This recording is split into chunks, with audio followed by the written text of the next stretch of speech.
Nothing ever felt as good or as easy as when we were young. Hi, welcome back to my channel. My name is Jacqueline Lopez. I am very excited about today's DIY video.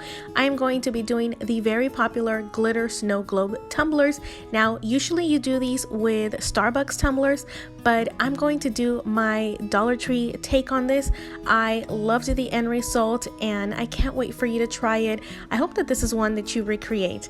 Now, as always, I'm going to remind you to subscribe to my channel if you haven't already. Hit the notification bell so that you are notified every time that I post a new video. Like, comment, and share. That really helps my channel to grow. And let's just go ahead and get into this video. The supplies for this DIY are, of course, a double-walled tumbler. This is an acrylic tumbler from Dollar Tree, a drill with a 3/16 drill bit. That's how big I made my hole.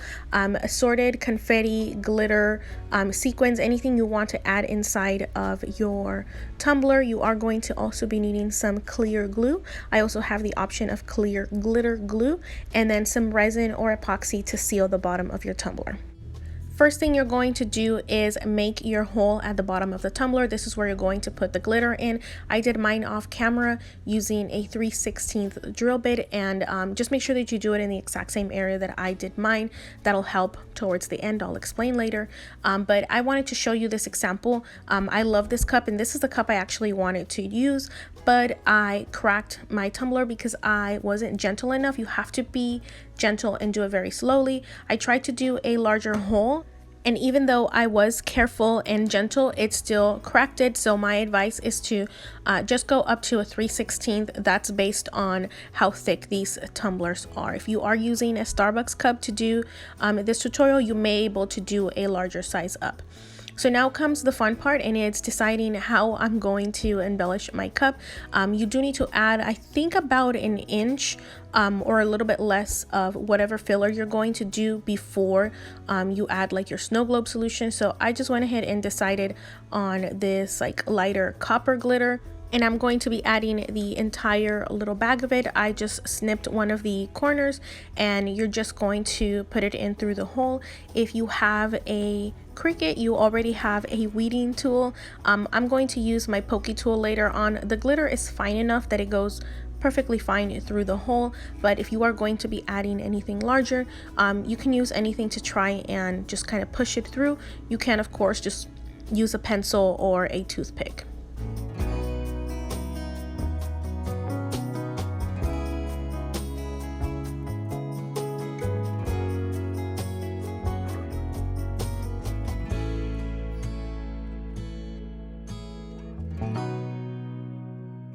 I'm also going to be adding some of this gold tube confetti. Make sure that any embellishments that you add into your tumbler are waterproof. You don't want to use paper confetti or anything like that, because essentially you're putting it in water, so it needs to be waterproof. Now, these are a little bit thicker, so I did have to use my little pokey tool to push them in through, and you're going to kind of notice that these don't move as freely as the glitter. Again, that's just because it's thicker and because this tumbler does already have a like sheet of plastic that has the design that says "You are gorgeous" or something like that. But just keep that in mind whenever you're choosing what to add. Now I'm going to go ahead and do the rest off camera because this does take a while.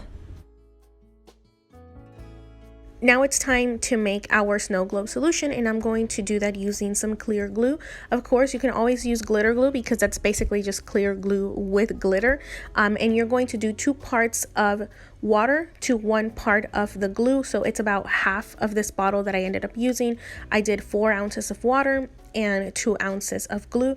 I went ahead and already put it in this little squeezy bottle. This is also from Dollar Tree, just so that it would be easier for me to pour through the hole. So all I'm going to do is give it a good mix in here. Again, 2 ounces of clear glue to 4 ounces of water, and I ended up using almost all of it. I should have used all of it because you're gonna see here at the end that I got a little scared and I didn't add all of the water solution, but go ahead and add all of it. You want it to be pretty full. Mine still has some air in it, and that creates a lot of bubbles. You do want to leave a little bit of an air bubble, that way your glitter and whatever embellishments you add still are able to move.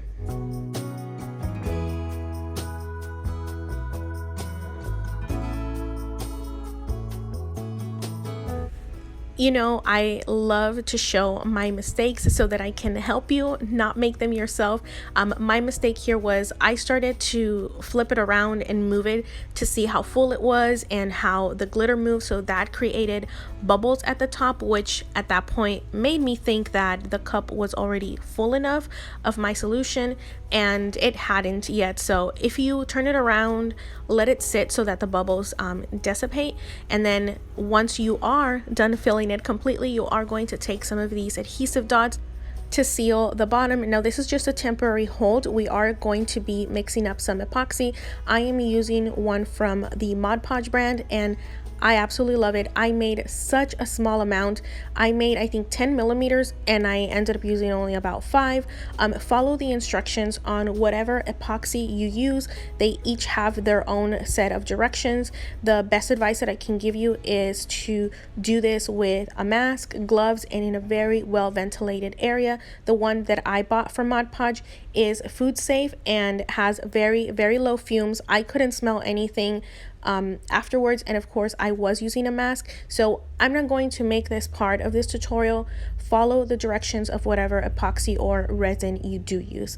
Now I wanted to show you here that I'm adding it very slowly and only to this indentation. That is why I said make the hole exactly where I did. So the hole is in the indentation, and the epoxy sealed level to it. You're gonna see here now that it's done, you get to see some of my air bubbles. I was playing with it before I filmed this, and you can see when I turn it over at the bottom how the epoxy has sealed level to the cup. I did let mine dry overnight or cure for 24 hours, but it's not fully cure until I think about 3 weeks.